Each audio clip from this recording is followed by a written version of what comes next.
ॐ नमो भगवते वासुदेवाय। ॐ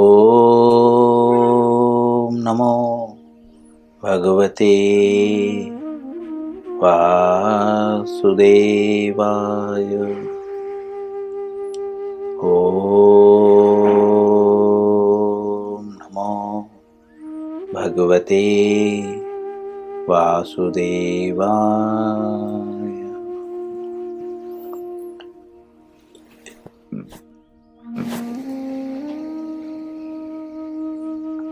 श्रीमद् भगवद गीता अध्याय 10। अध्याय का नाम है श्री भगवान का ऐश्वर्य। श्लोक संख्या 9। करीब आज इस श्लोक का चौथा दिन है। हम इसके पूर्व भी इस श्लोक को पढ़ चुके हैं, उसके अनुवाद को और तात्पर्य को पढ़ रहे हैं। तात्पर्य के अंतिम पैराग्राफ में हम पहुंच चुके हैं। आज अंतिम पैराग्राफ हम पढ़ेंगे, क्योंकि इससे पूर्व भी हम इस श्लोकों को पढ़ चुके हैं, इसीलिए हम 3 बार श्लोक पढ़ेंगे। शब्दार्थ ना पढ़ते हुए अनुवाद और हम तात्पर्य में प्रवेश कर जाएंगे। सभी लोग मेरे पीछे श्लोकों को उच्चारण करने का प्रयत्न करेंगे यथासंभव।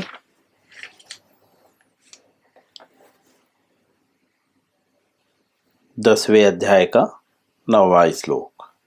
मच्चित्ता मद्गत प्राणा बोधयन्तः परस्परं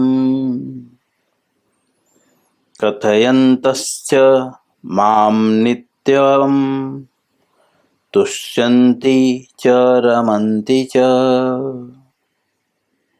पुनः मच्चित्ता मद्गत प्राणा बोधयन्तं परस्परं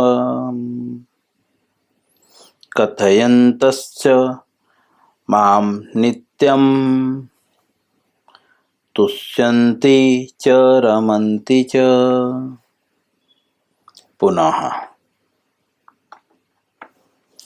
मच्चित्ता मद्गत प्राणा बोधयन्तः परस्परं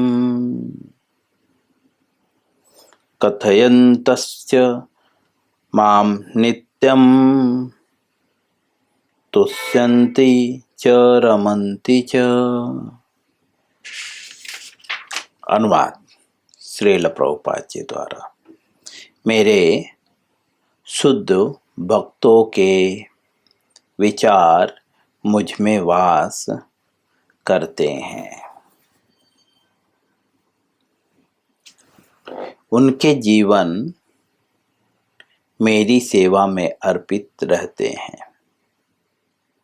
और वे एक दूसरे को ज्ञान प्रदान करते तथा मेरे विषय में बातें करते हुए परम संतोष तथा आनंद का अनुभव करते हैं। परम संतोष तथा आनंद का अनुभव करते हैं। कैसे? बोलते हैं मेरे विषय में बातें करके। भगवान यहाँ पे स्वयं को संबोधित करते हैं। अर्थात जो व्यक्ति यह चाहता है कि वह जो है संतोष प्राप्त करे और आनंद का अनुभव करे, तो उसे क्या करना होगा?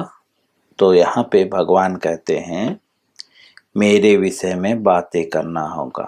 बोलते हैं किसके साथ? बोलते हैं एक दूसरे के साथ।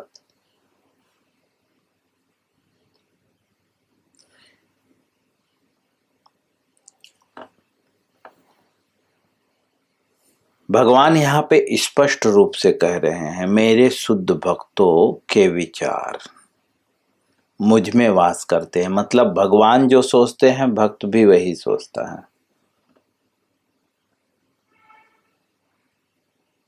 लेकिन भक्त कौन है, तो आगे के लाइन में क्लियर करते हैं, उनके जीवन जो है मेरी सेवा में अर्पित रहते हैं, किसी अन्य की सेवा में नहीं, कृष्ण की सेवा में।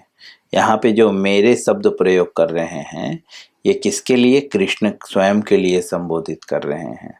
कृष्ण वास्तव में भगवान है, ईश्वर परम कृष्ण। ईश्वर कौन है, कृष्ण है। जैसा कि हम कई पिछले जो है श्लोक में जो है बहुत जगहों पे हमने प्रमाण देखा कि कृष्ण ही कैसे ईश्वर है। जैसा कि कुछ लोग का कहना है कि अन्य पुराणों में भी भगवान, जैसे शिव पुराण और भी अन्य ऐसे पुराण हैं जहाँ पे उनको भगवान कहा गया है।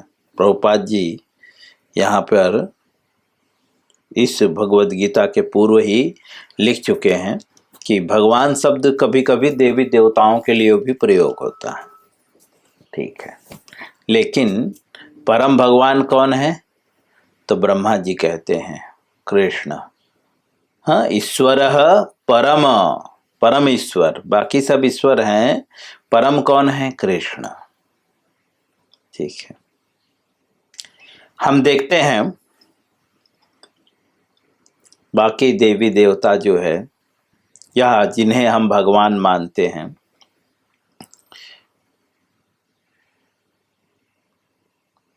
वे कभी स्वयं को भगवान नहीं बोले।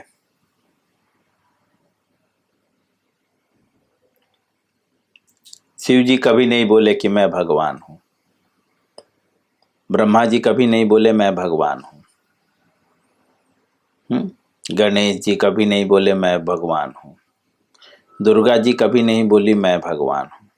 लेकिन कृष्ण यहाँ पे कहते हैं मैं भगवान हूं।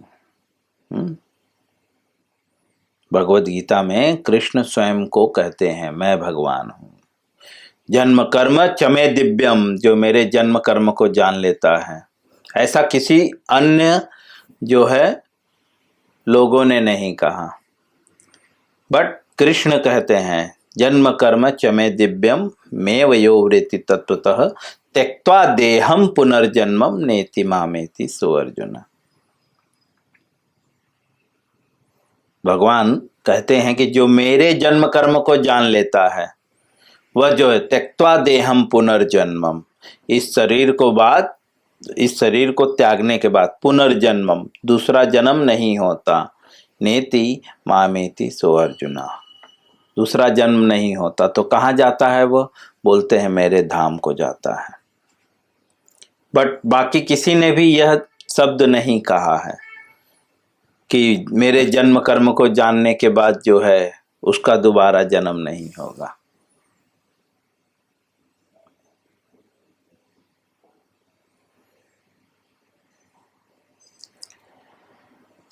बट भगवान यहाँ पे कहते हैं कि मेरे विषय में अगर कोई जान ले, मेरे जन्म कर्म को जान ले, तो उसे दोबारा जन्म नहीं मिलेगा, समझे, वह आध्यात्मिक लोक को चले जाएगा।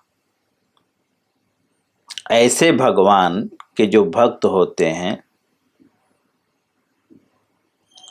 या जो स्वयं को भक्त बतलाते हैं, उनके यहाँ पे लक्षण है कि वे भगवान की सेवा में अपना जीवन समर्पित कर देते हैं। अर्पित मतलब डोनेट, है ना, जैसे हम प्रसाद अर्पित करते हैं,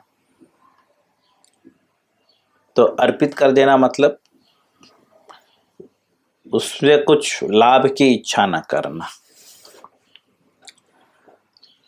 जो भक्त होते हैं वे, जो भक्त नहीं होते वे कहते हैं तो सर्वस्व तुम्हारे चरणे सौंपिया, लेकिन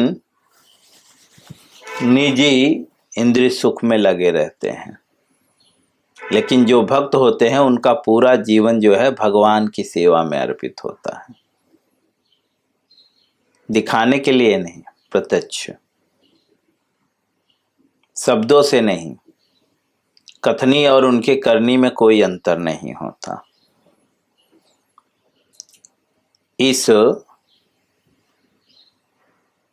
श्लोक को प्रभुपाद जी तात्पर्य में और विस्तार से समझाते हुए काफी कुछ बताते हैं और वही समझते हुए हम अंतिम पैराग्राफ में पहुंचे हैं। श्रील प्रभुपाद जी अंतिम पैराग्राफ में इस श्लोक का विश्लेषण करते हुए कहते हैं कि श्रीमद् भागवतम में भी भगवान तथा उनके भक्तों के संबंध के विषय में ऐसी अनेक कथाएं हैं। कैसी अनेक कथाएं हैं? जैसा कि इस श्लोक में कह रहे हैं, भगवान के भक्त क्या करते हैं, भगवान की सेवा में पूरा जीवन अर्पित कर देते हैं। ऐसी अनेक कथाएं हैं, मतलब बहुत सारे उदाहरण हैं।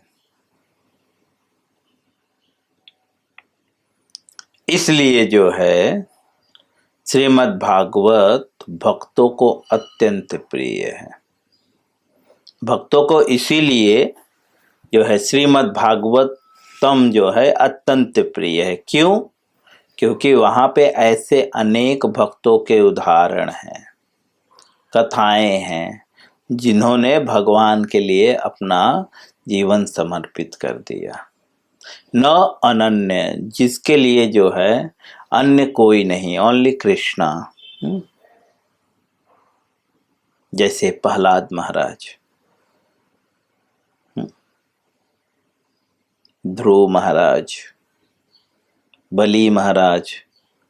हाँ, बलि महाराज से तो भगवान ने देने के बदले ले लिया। बलि महाराज 99 अश्वमेध यज्ञ करने के बाद, तो यज्ञ 100 अश्वमेध यज्ञ करने के बाद इंद्र की पोस्ट मिलती है ना। जैसे एजुकेशन है एक तरह का, योग्यता, क्वालिटी। जैसे पॉलिटिशियन, आपको नेता बनना है तो क्या करना होगा, इंजीनियर बनना है तो कुछ अलग कार्य हैं, डॉक्टर बनना है तो कुछ अलग पढ़ाई और कर्म है। वैसे ही इंद्र बनना है तो इंद्र मतलब इस मटेरियल वर्ल्ड में एक लोग, ऐसे कई सारे लोग हैं, कई सारे ब्रह्मांड हैं। तो सारे देवताओं को ब्रह्मांड के चालक जो हैं मैनेजमेंट में, उसका हेड, मैनेजमेंट हेड, बट उसके भी ऊपर है ब्रह्मा वगैरह। इंद्र लाइक सुपरवाइजर कह सकते हैं। तो उसके लिए भी जो है अलग अलग कर्म हैं। तो ऐसा कहा गया है वैदिक प्रणाली में कि जो 100 अश्वमेध यज्ञ करता है उसे इंद्र बनने का मौका मिलता है।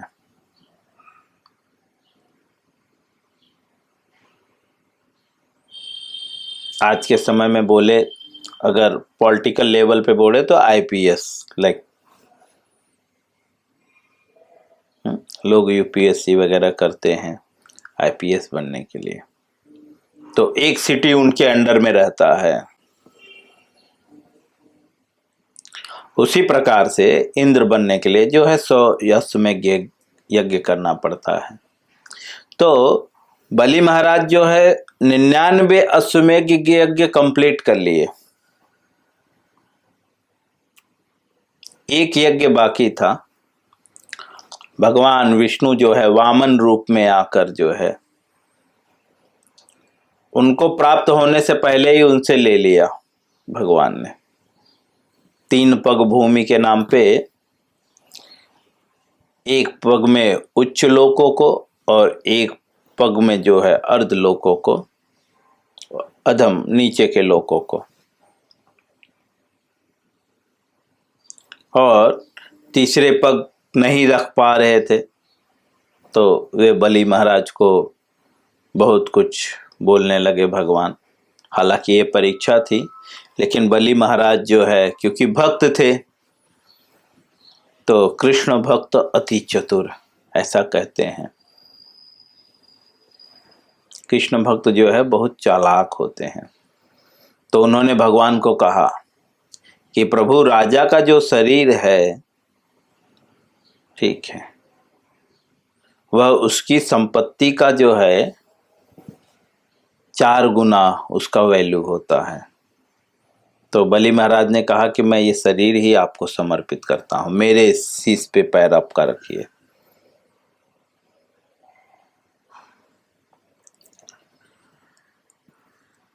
हमसे कोई अगर ऐसा कर ले तो हम भगवान की भक्ति करें, भगवान को प्रसन्न करने के लिए कार्य करें, और कोई आ जाए, अगर भगवान आ जाए और बोले भाई तेरा प्रॉपर्टी मेरे नाम कर दे, क्या हालत होगी?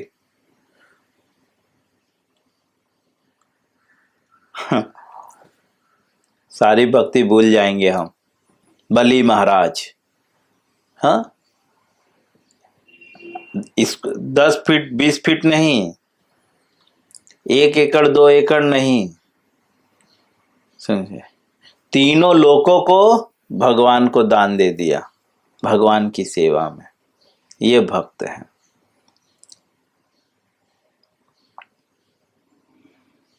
ऐसे अनेक भक्तों के उदाहरण हैं। ध्रुव महाराज, प्रहलाद महाराज। प्रहलाद महाराज के पिताजी हिरण्यकश्यप,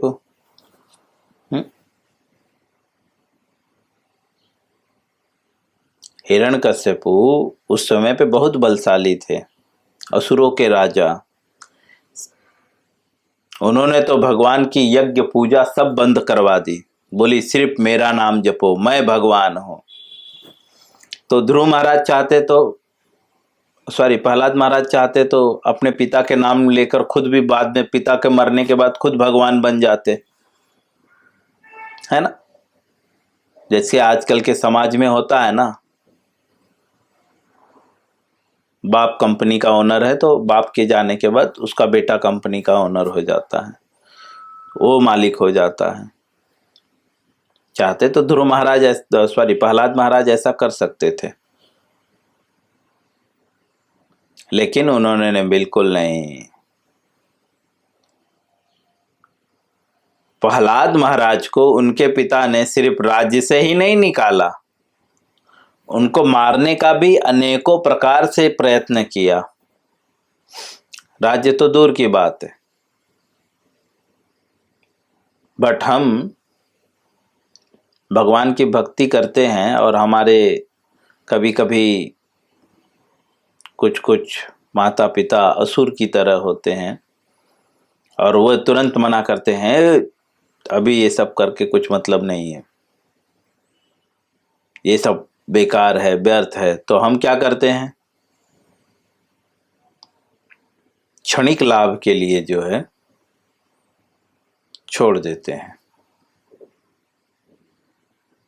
बट ऐसे ही अनेक उदाहरण हैं भागवतम में, इसीलिए भक्तों को यह अत्यंत प्रिय है। सबको नहीं प्रिय है, भक्तों को प्रिय है भागवतम। क्यों? क्योंकि ऐसे अनेक उदाहरण हैं।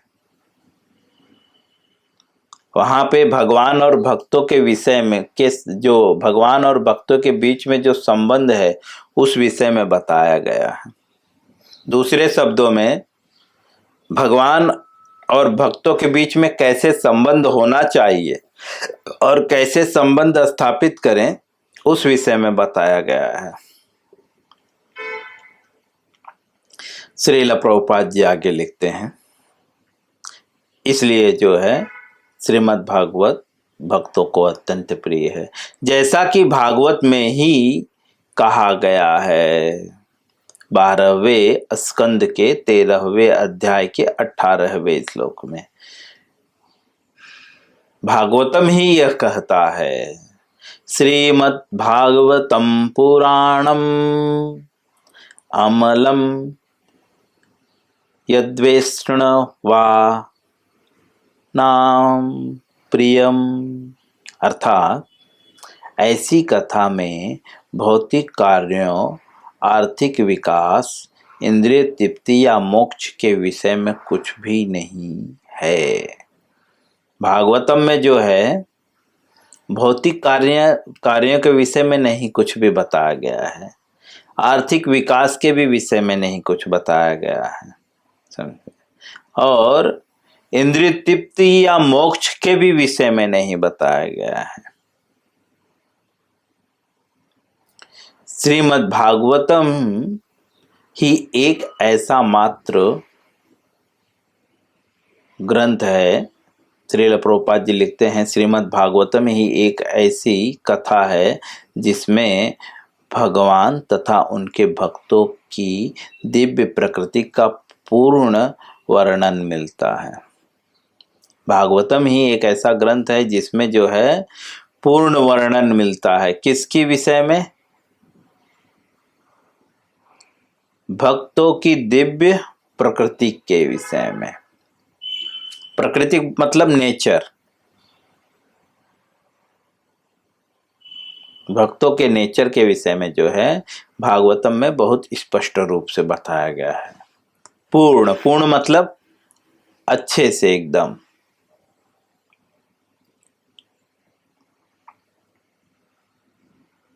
फलतः कृष्ण भावना भावित जीव ऐसे दिव्य साहित्य के श्रवण में रुचि दिखाते हैं। जो कृष्ण भावना भावित व्यक्ति होते हैं वे जो है ऐसे दिव्य साहित्य के श्रवण में, कैसे? जिसमें भक्त और भक्तों तथा भगवान तथा भक्तों के संबंध के विषय में कथाएं हों। अन्य साहित्यों में उसकी रुचि नहीं होती। किसकी? जो भगवान के भक्त होते हैं। भगवान के भक्तों की रुचि किसमें होती है? जिसमें भगवान के भक्तों को और भगवान के बीच में जो संबंध है उस विषय में बताया जाता है।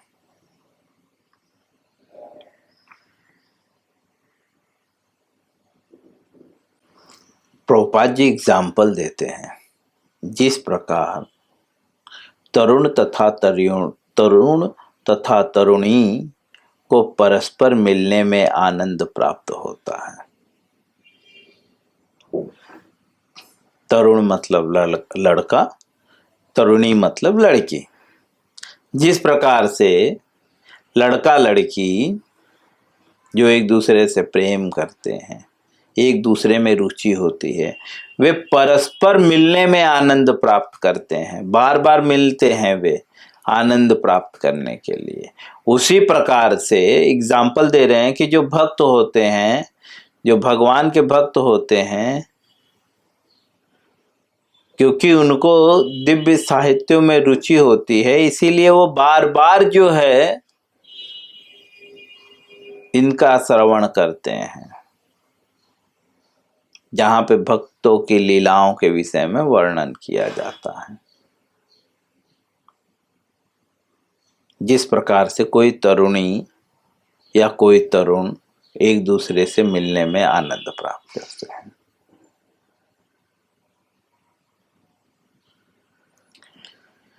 प्रभुपाद जी यहाँ पे स्पष्ट रूप से कह रहे हैं कि जो कृष्ण भावना भावित व्यक्ति होते हैं, या दूसरे शब्दों में जो कृष्ण भावना भावित व्यक्ति बनना चाहता है, उसको जो है श्रवण में दिव्य रुचि दिखानी चाहिए, सुनना चाहिए। लेकिन किससे क्या सुनना चाहिए? बोलते दिव्य साहित्य। दिव्य साहित्य क्या है? जहाँ पे भगवान और भगवान के भक्तों के बीच में जो संबंध है उसका वर्णन मिलता है, वह साहित्य दिव्य है।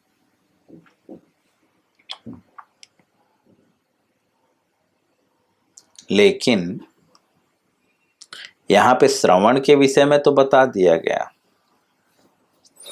लेकिन सुनते किससे हैं? तो बोलते हैं शुद्ध भक्तों से। श्लोक में स्पष्टीकरण कर रहे हैं, किसी अन्य के साथ वे जो है बातें नहीं करते, जो भगवान के भक्त हैं वे एक दूसरे से जो है कृष्ण के विषय में चर्चा करते हैं।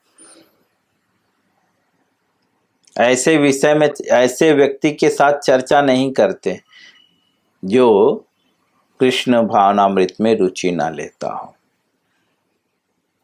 श्रील प्रभुपाद जी इस प्रकार से जो है भगवद गीता के जो है 9वें अध्याय के 10वें अध्याय के जो है 9वें श्लोक का अनुवाद और तात्पर्य पूर्ण करते हैं। हरे कृष्णा।